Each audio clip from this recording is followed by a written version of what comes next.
while ago, I uploaded a video where I said that Wes Borland of Limp Bizkit is one of the greatest guitar players of all time. And let's just say that generated some opinions. The comments were full of discussions about what makes a guitar player great, and it got me thinking about that too. So today we're going to be ranking the best metal guitar players of all time, in my humble opinion. All right, so let's jump in. This is just a pre-made tier or ranking list I found on the Tier Maker website. I've added in a few extra guitarists in here that I think should be on the list, but otherwise it's unchanged. Oh, and I took away the bad tier because none of these guitar players are actually bad. They're all great, each in their own different ways. First up, Dan Donegan from Disturbed. I think he fits there in the good category. Not massively familiar with Disturbed. I like some of their earlier stuff. I think that cover they did of that Genesis song is amazing, but I wouldn't personally rank Dan as one of the greats. Next up, Munky from Korn. I think he falls in good as well. I love Korn, and the reason I'm putting him in good and not respect is because I think he is part of a duo. I think he and Head together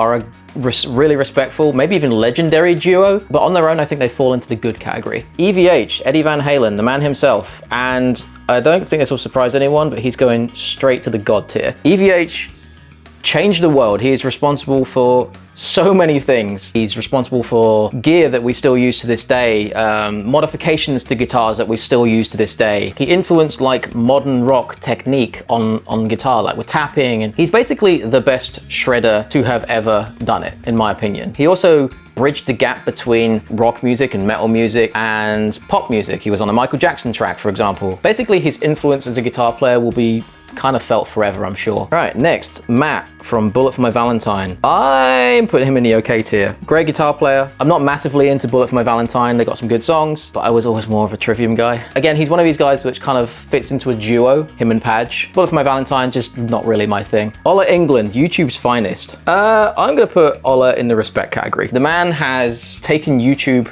by storm, changed that landscape in a way which few others have. He's one of the reasons that I started making videos on YouTube. I've met him once, he's a lovely chap, and yeah. Next up, I think this is Dave Murray from Iron Maiden. Iron Maiden are a bit before my time, but to be honest, I don't see how he and the other guitar players from Iron Maiden, I don't see how they can't be anything other than legendary. You have to respect your elders, I guess. Next, Daron from System of a Down. Ooh, where do I put him? I think he goes into the okay category. System of a Down, I think, are a band which is they're a great band, but it's a great showcase of songwriting and kind of the eccentricities of that, rather than guitar playing. I was there at the time when Toxicity was coming out. I watched all the music videos and Chop Suey on like Kerrang TV and stuff like that, but it never really resonated with me in the same way that other new metal bands of that time did. Next is Mark Tremonti. I'm putting Mark Tremonti in the respect tier. That man can shred, that man can riff, that man has played halftime shows at NFL games. I think he's had like a #1 hit in America with Creed, and when all that stopped, he started another band and had massive success with that. Jeff Loomis.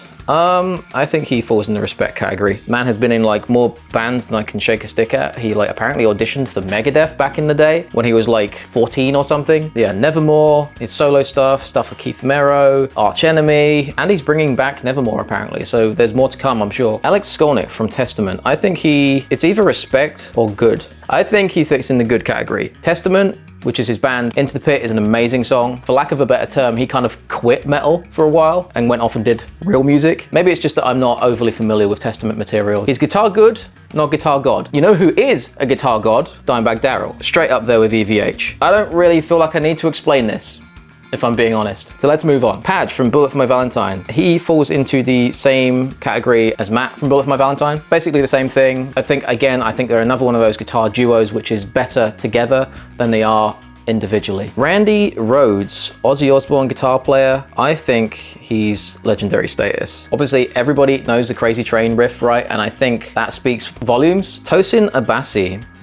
Tosin is interesting because he's kind of like the first modern guitar player on this list. I think I'm gonna put Tosin in legendary status. Reason being, like, I have to go back to when I first saw Tosin, right? I first saw Tosin on that EMG TV video where he's playing Wave of Babies or something. And I just remember being completely blown away by it. I was like, what the hell am I watching? I'd never seen anything like it before. It's interesting because he's also part of a guitar duo, but I feel that he can also stand on his own as a legendary guitar player as well. Hey everybody, just wanted to tell you about today's sponsor, Sweetwater. Sweetwater is one of the biggest music stores in the entire world. And if you're looking for any kind of music gear or instruments, they probably have it. They sent over this POG 3 pedal made by Electro Harmonix, and if you're a guitar player, the POG series of pedals is legendary. They're polyphonic octave pedals, which means you can have multiple octaves all at the same time, which sounds massive.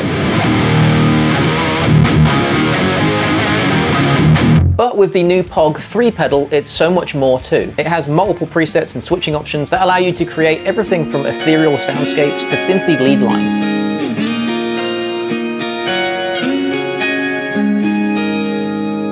Check out the POG 3 pedal and everything else Sweetwater has to offer if you're interested, using the link in the description and the pinned comment. That's my affiliate link, so if you buy anything from that, it helps support my channel and I get a small kickback from that. Thanks again to Sweetwater for sponsoring the video, and let's get right back to ranking the guitar goats. So next is James Hetfield, and that is a terrible This is a terrible photo of James Hetfield, so I have found my own and put that in here because he is a guitar god. I love Metallica, they're my favorite band. James is my favorite guitar player, but it was always his side of it I was interested in learning. I was never really interested in learning Kirk's solos. No offense, Kirk. Anyway, James is my favorite guitar player, Metallica are my favorite band, and it's basically all because of James's riffing. It's Fredrick from Meshuggah. He, I believe, also falls into legendary status. Now, I actually have a video coming out about this pretty soon. Meshuggah and Fredrick changed metal. The impact that Meshuggah had on metal was as much as someone like Metallica. But Meshuggah changed metal forever. I don't want to say they invented djent. Djent, regardless of whether you think it's a genre or not,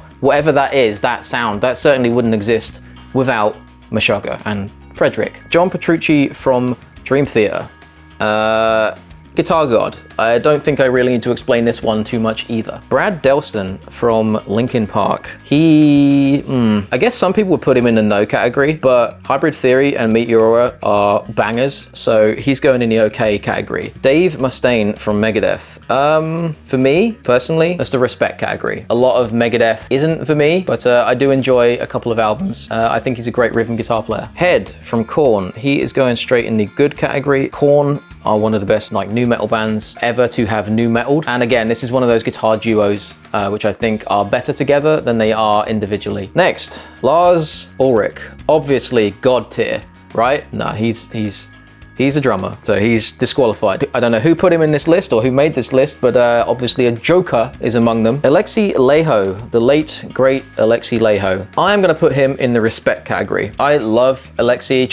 I wanted to be Alexi Laiho when I was about 18. I just thought everything he did and said and played was so cool. I don't think he's quite legendary status, but definitely high on the respect tier. Tony Iommi of Black Sabbath, again, another one which goes straight to god tier. I don't really need to explain this that much. Marty Friedman, I think Marty is the same as Dave Mustaine. I think those two are like a legendary guitar duo, but again, individually, I think both of them fall personally for me in the respect category. Next, I think this is Mick Mars from Motley Crue, and I don't exactly listen to a lot of Motley Crue. I'm gonna put him in the okay category. Michael Ackerfeld from Opeth. I think he's in the good category. I think he's guitar good, not guitar god. Dave Grohl.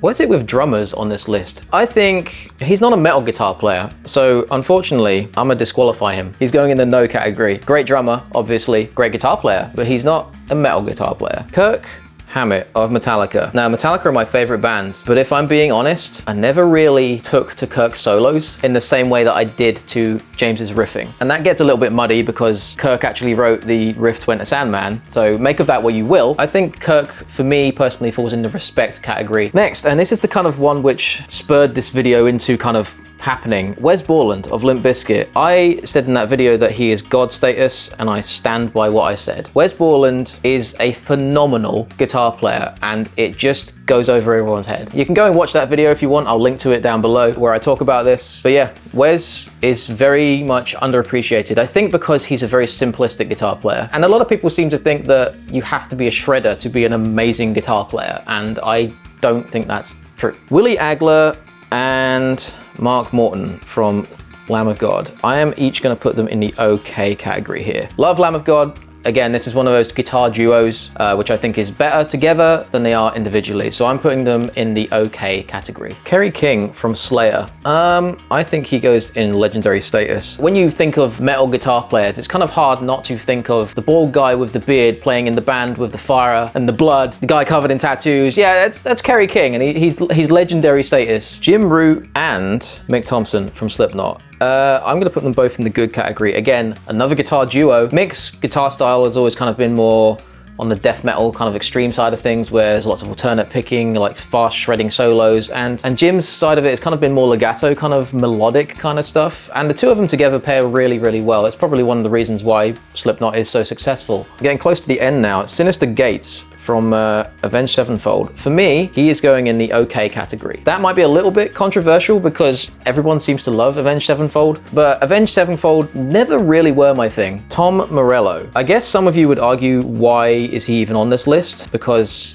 he's more of a rock guitar player. So I'm actually 50-50 on this one. I think if you include him on this list, he is legendary status. For similar reasons to why Wes Borland I think is god tier status. But is he a metal guitar player? I guess he's more of a rock guitar player. So this is a tough one for me. I think I'm gonna leave him there just kind of out of respect, but he definitely floats that line of, is he even a metal guitar player? I don't know. Someone who definitely is a metal guitar player though is Zakk Wylde. And personally, for me, it's between Guitar God or Legendary. And I think I'm gonna put him in Legendary. I've always loved Zakk Wylde. There's something about the way he shreds that I could listen to all day, that like massive like vibrato where he's like shaking the guitar to pieces. Oh, it's so good, I love it. Last one on the list is Michael Amott from Arch Enemy. And I'm gonna put him in the okay category. Love Arch Enemy. He actually sounds quite a lot like Zakk Wylde in his guitar playing with his soloing. They both kind of use the pentatonic kind of scale a lot, but he is also very much more melodic with what he does. He uses a ton of wah. Actually, you know what? I thought of a reason. Right, I'm gonna put him in good status because he has actually been in